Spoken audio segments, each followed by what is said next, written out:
Hello বন্ধুরা, সবাই কেমন আছো? আশা করি ভালো আছো, সুস্থ আছো। আমিও ভালো আছি, সুস্থ আছি। তো আমার পৃথিবীতে আমি প্রতিমা তোমাদেরকে আর একটা নতুন ব্লগে স্বাগত জানাই। তো চলো বন্ধুরা, আজকের ভিডিওটা শুরু করে দিই। তো সেদিন যেটা বাবা এনেছিল এঁচোড়টা, সেটা কিন্তু আমি আগের দিন রাতেই কেটে কুটে রেখে দিয়েছিলাম একটা জায়গায় করে, যাতে করে আমার সকালে উঠে ওই তাড়াহুড়োটা না থাকে। যদিও পরের দিন ছুটি ছিল, তাও একটা সকালবেলা উঠে এইসব কাটাকুটি করতে কিন্তু অনেকটাই সময় চলে যায়, বিশেষ করে এইসব জিনিস যেরকম এঁচোড় বা অন্য কোনো জিনিস। তো এখানে দেখো, সকালবেলা উঠেই দেখি এই আলুর এই অবস্থা। এটা একমাত্র ইঁদুর ছাড়ার কেউ না। রোজই আমি যখনই একটা করে আলু বার করি, একটা দুটো এরকম খেতেই থাকে। এত ইঁদুর ধরা হয়েছে, মানে ওই আটা দিয়ে বাটি করে যে ইঁদুর ধরার প্রসেসটা শাশুড়ি করে, তো সেরকম করে কিন্তু গোটা 5-6টা ইঁদুর ধরা পড়েছে। তারপরেও যেন এই জ্বালাতনটা শেষ হয় না।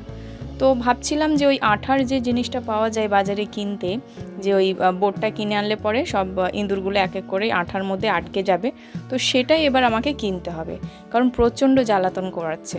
তো যাই হোক, এখানে কথা বলতে বলতে কিন্তু সকালবেলা আমার রান্নাগুলো আস্তে আস্তে আমি চাপিয়ে দিচ্ছি, কারণ অনেকটাই সময় লেগে যাবে। আর এখানে যেহেতু আজকে ছুটি আছে, সেই জন্য একটু আজকে সকালবেলা উঠতে দেরি করলাম।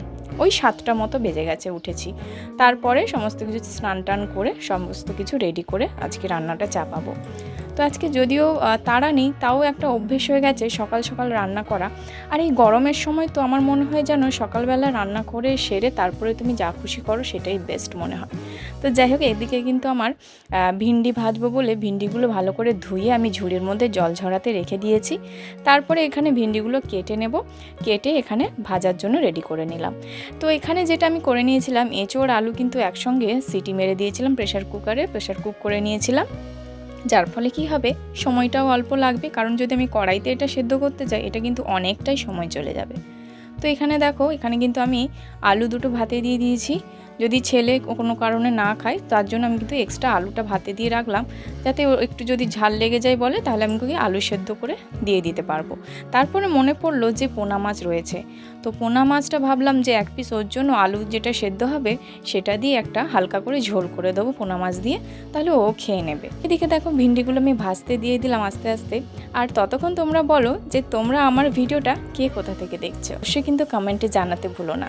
বিয়ের পরে রান্নাবান্নাটা সেরকম করা হতো না, কারণ বিয়ের পরপরই তো চাকরি করতে ঢুকে গেছিলাম।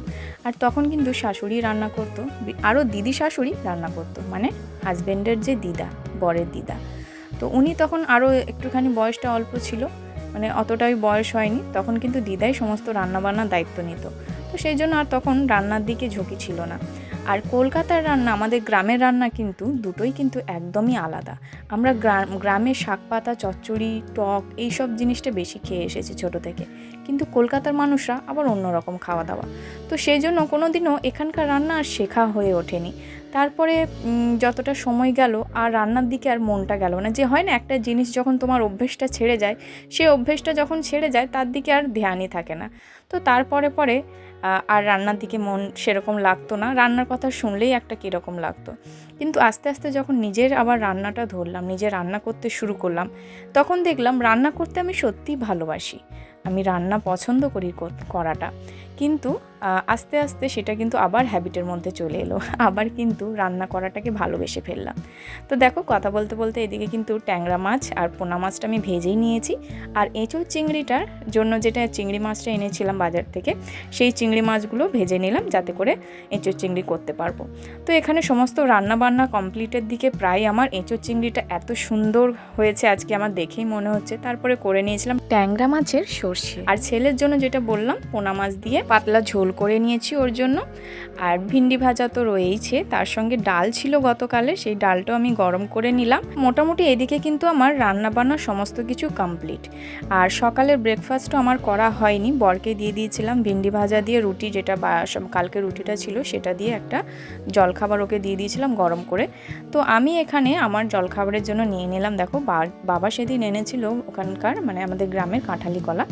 তো সেই কাঁঠালি কলা দিয়ে ছাতু দিয়ে মুড়ি মাখিয়ে খেতে কিন্তু দুর্দান্ত লাগে। আর মুড়িটাও কিন্তু আমাদের ওখানকারই মুড়ি, আমার এখানকার দোকানের মুড়ি খুব একটা ভালো লাগে না, কারণ এখানকার দোকানের মুড়ি জল দিলেই নেতিয়ে যায়।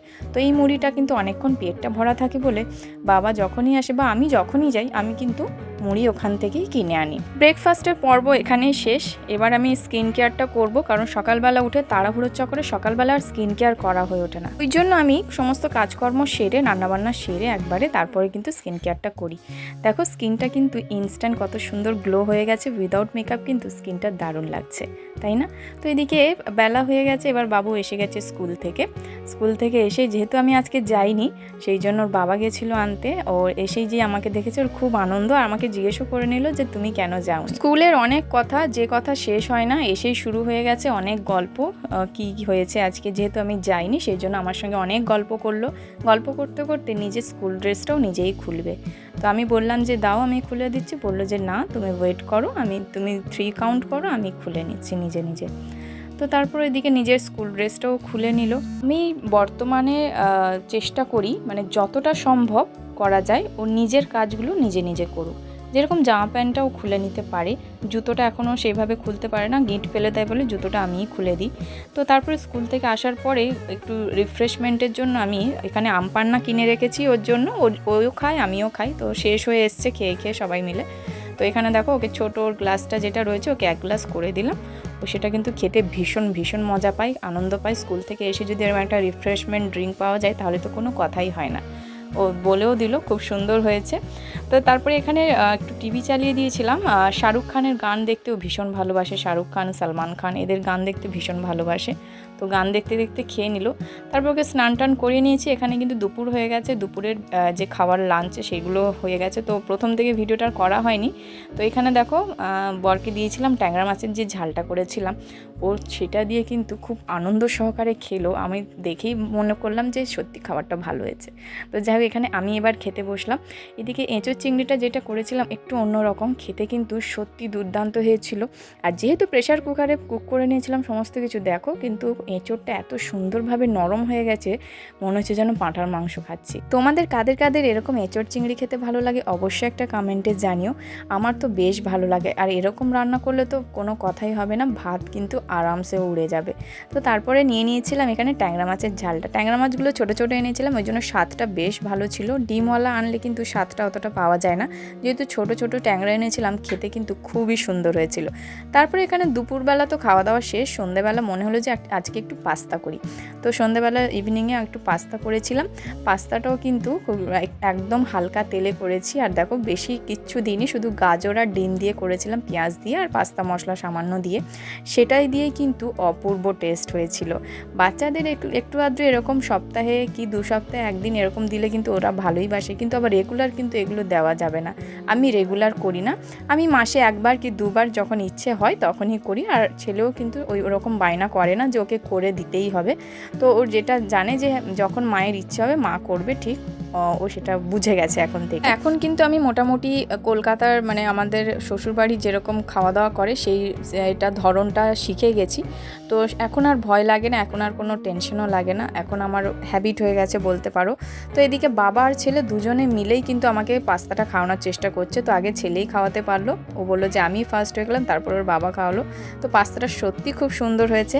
তোমাদের কেমন লাগলো আজকের পুরো ভিডিওটা অবশ্যই জানাতে ভুলো না। ভালো লাগলে একটা ছোট্ট লাইক, কমেন্ট এবং শেয়ার করতে ভুলো না। দেখা হচ্ছে আবার নতুন কোনো ভিডিওতে, ততদিন ভালো থেকো, সুস্থ থেকো, টাটা।